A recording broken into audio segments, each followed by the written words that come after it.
আজকে আমি এই ভিডিওর মাধ্যমে এমন কিছু তুলে ধরেছি, আপনারা ভিডিওটি না কেটে শেষ পর্যন্ত দেখুন, তাহলে বুঝতে পারবেন একটা ভালোবাসা মানেটা কি, মর্মটা কি। স্টেশনে নিয়ে যাবে। আই খালি আচ্ছা, আমাদের আবার দেখা হবে কবে? আমি ফোন করে জানাবো। হাই, কালকে ফ্রি আছেন? আমি আপনার জন্য প্রতিদিনই ফ্রি। সিনেমার মতো ডায়লগ ছাড়বেন না। শোনেন, কালকে আপনাকে নিয়ে স্বপ্নপুর যাব, আমার দাদা বাড়ি। ওখানে আমার এই দুনিয়ার সবচেয়ে প্রিয় মানুষ থাকে। উনি আপনাকে দেখতে চেয়েছেন। কেউ নেই। আমার দাদি আগে আমাদের সাথেই ঢাকায় থাকতেন, কিন্তু দাদা মারা যাওয়ার পরে উনি গ্রামে চলে গিয়েছেন, কারণ দাদার কবর ওখানে। এনিওয়েজ, আপনি কালকে সকালে রেডি থাকবেন। বাই। G madam. ওনারা হচ্ছে আমার চাচা চাচি, কিন্তু আমি ছোট মা আর ছোট বাবা বলে ডাকি। আসসালামু আলাইকুম। আসসালামু আলাইকুম। এই বাবা কি করে? 1000 বছর বেঁচে থাকো বাবা। ছোট মা, বোকা বোকা দোয়া দিও না তো। উনি 1000 বছর বেঁচে থাকবে কিভাবে, ভূত হয়ে? এটা হচ্ছে নিলয়, হ্যালো নিলয়। আমার কাজিন। আচ্ছা, আর এটা হচ্ছে নীরব, এসএসসি দিবে। Glad to meet you too. আর এটা হচ্ছে আমাদের সবার কলিজার টুকরা তিথি। ও ক্লাস 8-এ পড়ে। আপনি দেখতে একদম পরীর মতো। কিন্তু আপনি আমাকে আপনি করে বলছেন কেন? আমি তো আপনার ছোট। ও, আসলে ওই পরীদের সাথে আগে কখনো দেখা হয়নি তো। পরীদেরকে আপনি বলতে হয় না তুমি বলতে হয়, এটা আমি জানি না। আর এটা হচ্ছে আমার বান্ধবী। আসসালামু আলাইকুম। ওয়ালাইকুম সালাম। লেট মি গেস, আপনি সুচিত্রা সেন। যা তা বলছো, আমি সুচিত্রা সেন হতে যাব কেন? আমি তো ঋতুর দাদি। কি বলেন? একদম অবিকল চেহারা। আপনি আপনি শিওর আপনি সুচিত্রা সেন না? অবশ্য জোয়ানকালে ঋতুর দাদাও এই কথাই বলতো। এখন তো বুড়ো হয়ে গেছি।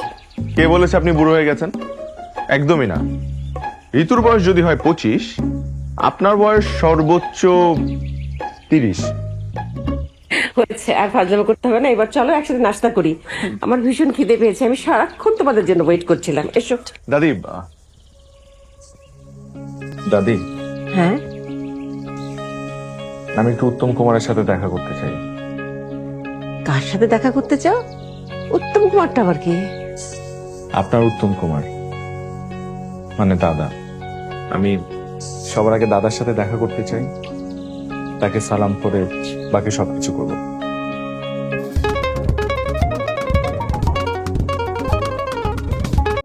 আরে কে এটা?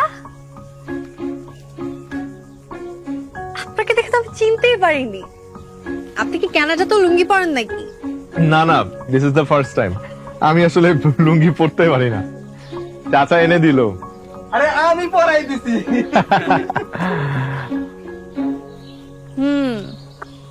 বুঝলাম। আপনি নাকি একটু আগে খুব সাঁতার কেটেছেন?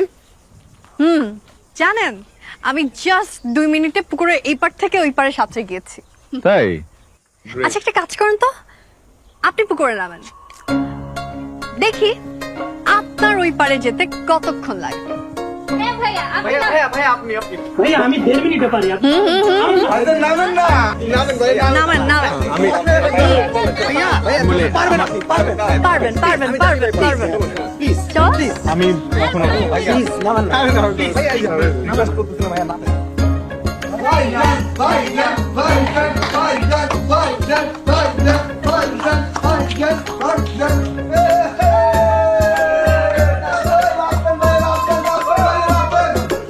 একটু সামনে যান, তাড়াতাড়ি তাড়াতাড়ি।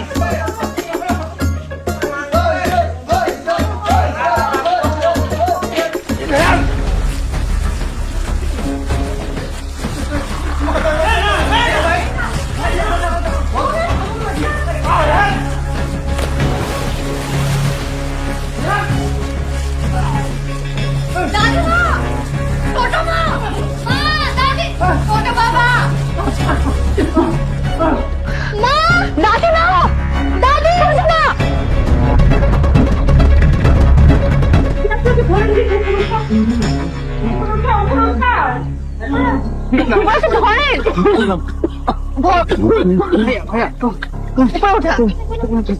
উপরে উঠান।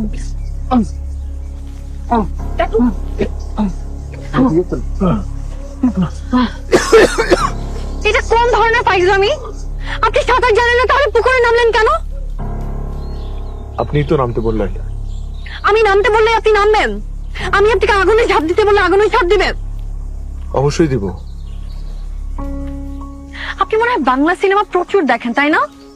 কথায় কথায় সিনেমার ডায়লগ দিবেন না, জীবন নিয়ে ছিনিমিনি খেলেন। আপনার কিছু হয়ে গেলে কি হতো? ভালোই তো হতো। তারপর দাদার কবরের পাশে আমাকে কবর দিতেন, তারপর আমি আর দাদা মিলে বসে দেখতাম কে বেশি কান্না করে, আপনি নাকি দাদি। আপনার সমস্যা কি? আপনি বিদায় না নিয়ে চোরের মতো নামলেন কেন? আপনি বাচ্চাদের মতো ঘুমাচ্ছিলেন, দেখে ভীষণ মায়া লাগলো, তাই ডাকতে ইচ্ছা হয়নি। আচ্ছা, আপনি কি সবসময় মানুষকে তেল দিয়ে কথা বলেন? আমি আবার কখন কাকে তেল দিলাম? সব সময় বলেন, মাত্রও বললেন। আবার আজকে সকালে যেমন দাদিমাকে বললেন সুচিত্রা সেন। আমার ওনাকে দেখে সুচিত্রা সেনের মতো লেগেছে, তাই বলেছি। দাদিমা আপনাকে অনেক পছন্দ করেছে। আর আপনি? আপনি তো এখনো বিয়ের মতামত জানাননি। আমি আসলে এখনো শিওর না। আমার 2টা শর্ত আছে। আপনি যদি আমার 2টা শর্ত মেনে নেন, তাহলে আমি ভেবে দেখতে পারি। আমি আপনার সব শর্ত মেনে নেব, বলেন। এখন না, লিখে জানাব। হ্যাঁ, তাহলে টেক্সট করেন। না, এখন না। একটু আগে আমার শর্ত দুটো একটা কাগজে লিখে খামের ভিতরে রেখেছি। কাল যখন আপনার সাথে দেখা হবে, তখন খামটা দিব, তখন পড়ে দেখবেন। কাল আমাদের দেখা হচ্ছে? কাল দেখা হচ্ছে। ঠিক আছে, কখন? 1টার সময়। ওকে। কালকে আপনার মা আর মামাতো ভাইরা সাথে আসবে? আমি একাই আসবো, একসাথে লাঞ্চ করব। ঠিক আছে, ডান। একটা অনুরোধ করি, কাল একটা নীল শাড়ি পরে আসা যায়? আমি তো শাড়ি পরতে পারি না। সমস্যা নেই, আপনি আসলেই হবে। ওকে, বাই। হ্যালো, আসসালামু আলাইকুম আন্টি। মা, বাবা কি হয়েছে? হ্যাঁ, আমাদের সব শেষ হয়ে গেছে। কি হয়েছে মা? হ্যাঁ, মেয়েটা মনে হয় বাঁচবে না। রিতুল কি হয়েছে? মেয়েটা মনে হয় বাঁচবে না। কি এর কি বলছে না কেন? কি হয়েছে? বাইরে যে কথা বলুন, এখানে কথা বলা যাবে না। আইসিইউর সামনে চিৎকার চেঁচামেচি করা নিষেধ। আমার মেয়েটা সারাটা রাত ঘুমায়নি। আমাকে আর ওর বাবাকে সারাটা রাত জ্বালাতন করেছে। কিভাবে সাজবে, কানে কোন দুল পরবে, চুল খোলা রাখবে না বেঁধে রাখবে, হাজারো প্রশ্ন। আমি ওর বাবা অবশ্য ওর ছেলে মানুষই দেখে মজাই পাচ্ছিলাম। মা, মা খুলো। খুলি আবার কি হলো? মা, তোমার কাছে নীল শাড়ি আছে? না, নীল শাড়ি তো নাই। বুঝলাম না, একটা মহিলার সংগ্রহে নীল শাড়ি থাকবে না? এটা কেমন কথা? নীল শাড়ি দিয়ে কি করবি তুই? মেঘ পরে যেতে বলেছে। আমার অনেক রঙের শাড়ি আছে, ওখান থেকে একটা পরে যা। হ্যাঁ মা, তোমার সব রঙের শাড়ি আছে, অথচ নীল রঙের শাড়িই নেই। এখন বুঝলা তো তোমার রুচি কত খারাপ? আমার রুচি খুব খারাপ, জঘন্য। এখন তোর নীল শাড়ি লাগবে? ঘুমাতে যা, দয়া করে আমাকে একটু ঘুমাতে দে। সকালবেলা মার্কেটে নিয়ে যাব, নীল শাড়ি কিনে দেবো। মা, সকালে ওকে নিয়ে মার্কেটে গেলাম, নীল শাড়ি কিনে দিলাম। এর আগেও কখনো শাড়ি পরেনি, অনেকক্ষণ ধরে ওকে শাড়ি পরিয়ে দিলাম। কি সুন্দর লাগছিল আমার মেয়েটাকে। আমরা তোমার কাছে যাচ্ছিলাম, রাস্তায় হঠাৎ ফুলের দোকান দেখে ও গাড়ি থামাতে বলল। পারভেজ ভাই দাঁড়ান। কেন? মা তুমি একটু বসো, আমি মেঘের জন্য ফুল কিনে নিয়ে আসি। আমার অফিসে যেতে হবে, তোকে নামিয়ে দিয়ে কিন্তু অফিসে যাবো, একটু তাড়াতাড়ি করিস। হ্যাঁ, ওকে।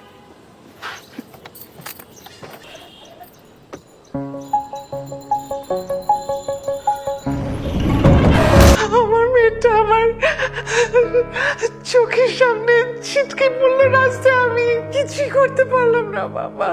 আমার চোখের সামনে আমার মেয়েটা।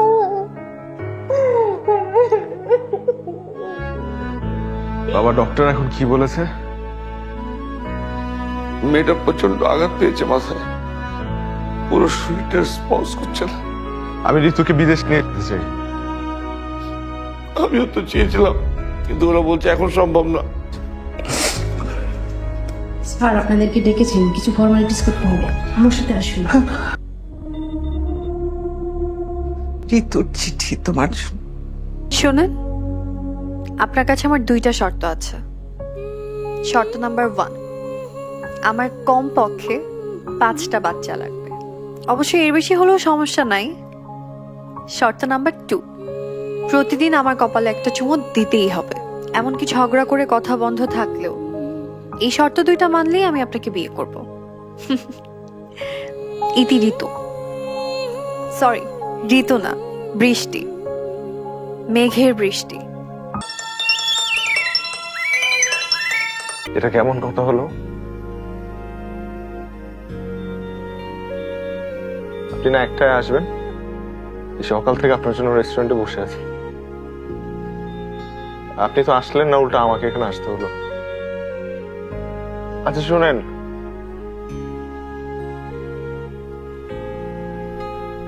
আমি আপনার 2টো শর্তেই রাজি, তবে 5টা না। আল্লাহ যতদিন তৌফিক দেয় বাচ্চা নিতেই থাকবো, কিন্তু এতগুলো বাচ্চা হলে তো আপনি পরে মেনটেন করতে পারবেন না। আপনি নিজে কনফিউজড হয়ে যাবেন, চেহারা মিলিয়ে ফেলবেন, নাম মিলিয়ে ফেলবেন, পরে দেখা যাবে একটা বাচ্চাকে দিনে 2বার গোসল করিয়ে ফেলেছেন। গরমের দিনে তো সমস্যা নেই, কিন্তু শীতের দিনে তো ঠান্ডা লেগে যাবে তাদের।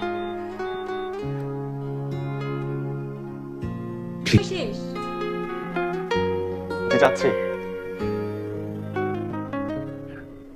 আর শুনেন, আমি কিন্তু আপনার পারমিশন ছাড়া একটা কাজ করে ফেলেছি। আমি আপনার হাজবেন্ড হয়ে আপনার সব পেপারসে সই করে দিয়েছি। হাসপাতালে সবাই জানে যে আমি আপনার হাজবেন্ড। তো আপনাকে আমি ওয়ার্নিং দিচ্ছি যে মরার চিন্তা বাদ দেন, দ্রুত সুস্থ হয়ে ওঠেন প্লিজ। আপনাকে এভাবে দেখতে ভালো লাগছে না। আর আপনি যদি আমাকে ছেড়ে চলে যাওয়ার চিন্তা করেন, তাহলে কিন্তু আমার বাবা মা আমাকে অন্য জায়গায় বিয়ে দিয়ে দিবে। আপনি কি চান যে আপনার হাজবেন্ডকে অন্য মেয়ের সাথে বিয়ে দেখ? আমি যাচ্ছি।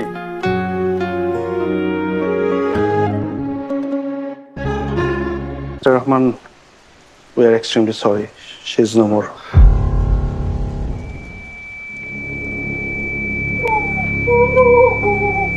তুমি আমাকে 2টো শর্ত দিয়েছিলে, 5 বাচ্চার শর্তটা তো আর পূরণ করতে পারবো না। তবে তোমার 2য় শর্তটা পূরণ করার জন্য আমি আর আমেরিকা যাচ্ছি না। আমি এখন থেকে এখানেই থাকবো দাদির সাথে, আর প্রতিদিন তোমার কপালে এসে চুমু দিয়ে যাব। আবার শেষ নিঃশ্বাস পর্যন্ত আমি তোমার পাশেই থাকবো।